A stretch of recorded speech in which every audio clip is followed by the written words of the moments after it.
کہتے ہیں کہ جب تک لالچ زندہ ہے ٹھگی زندہ ہے۔ شاید یہی وجہ ہے کہ ہر دور میں فراڈ کرنے والوں نے نت نئی اسکیموں سے لوگوں کو لوٹا ہے، اور دنیا بھر کے لوگ بلا تفریق رنگ و نسل و مذہب لٹے بھی ہیں۔ انسان کی فطرت میں موجود لالچ کی عادت کو یہ ٹھگ اور فراڈیے خوب پہچانتے ہیں، اور اسی بنیاد پر ایسا جال بنتے ہیں کہ انسان کو لکو دک صحرا میں ٹھنڈے پانی کے چشمے اور میٹھے پھلوں سے لدے سرسبز باغ نظر آتے ہیں۔ اس ویڈیو سیریز میں ہم آپ کو تاریخ کے چند بدنام ترین ٹھگوں کے بارے میں دلچسپ اور حیرت انگیز معلومات مہیا کریں گے۔ آج کی ویڈیو میں پیش ہے اس سیریز کا دوسرا حصہ۔ اگر آپ مختلف سائنسی، تاریخی اور علمی موضوعات پر سوچتے ہیں اور مزید جاننے کا تجسس رکھتے ہیں تو سبسکرائب کیجئے ہمارا چینل اور بیل آئیکن دبائیے تاکہ ان موضوعات پر تیار کی گئی ہماری ویڈیوز آپ کو فوری مل سکیں۔ یہ ذکر ہے اٹلی سے تعلق رکھنے والے چارلس پونزی کا، جن کے نام پر پونزی اسکیم یا مالی فراڈ کی ٹرم مشہور ہوئی۔ ایک امیر گھرانے میں پیدا ہونے والے چارلس نے ابتدا میں بطور ایک پوسٹل ورکر کام کیا، مگر پھر پرتعیش لائف گزارنے کی وجہ سے ان کا خاندان مالی مشکلات کا شکار ہو گیا۔ فیملی کے دباؤ پر چارلس نے لینڈ آف اپرچونٹی کہے جانے والے امریکہ کی طرف ہجرت کی۔ پونزی اپنی جیب میں صرف $2.5 لے کر بوسٹن پہنچے اور مونٹریال میں برتن دھونے اور ویٹری جیسے معمولی کام کیے، مگر یہاں سے بھی انہیں چوری کرنے کی وجہ سے نکال دیا گیا۔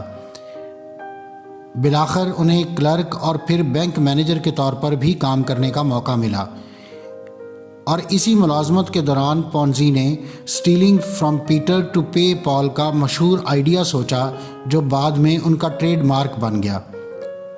1920 تک پونزی جعلی چیک کے جرم میں جیل کی ہوا کھا چکے تھے، مگر اس جیل یاترا کے باوجود پونزی نے ٹھگی اور فراڈ کا رستہ نہیں چھوڑا۔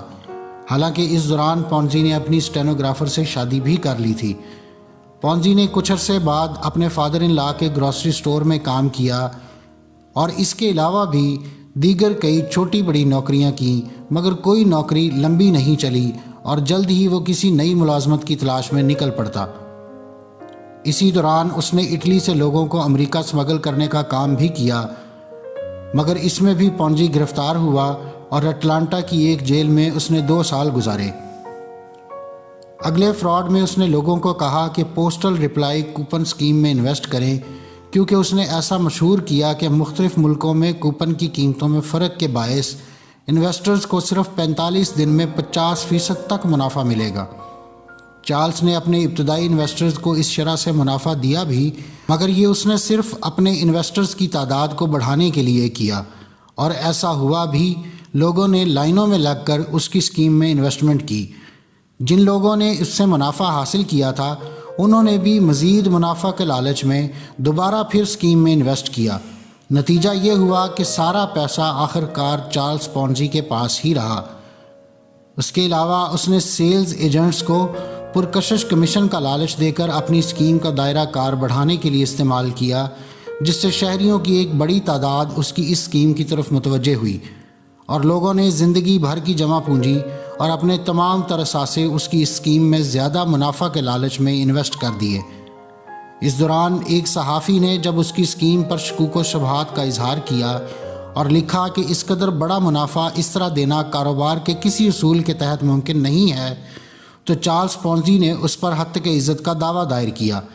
قوانین کے مطابق وہ صحافی جب اپنے الزامات ثابت نہ کر سکا تو اسے جرمانے میں $5 لاکھ ادا کرنا پڑے۔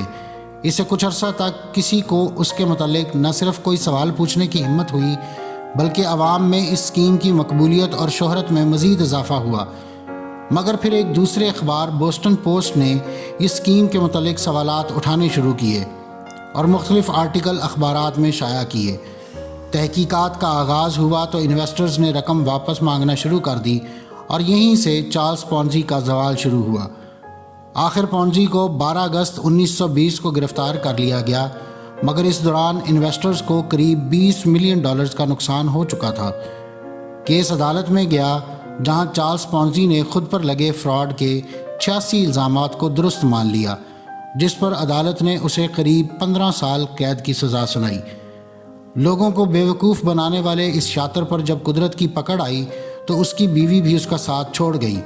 آخر سزا پوری ہونے پر پونزی کو ملک بدر کر دیا گیا۔ اس کے آخری ایام برازیل میں انتہائی تنگ دستی اور غربت میں گزرے اور وہیں اس نے آخری سانسیں لیں۔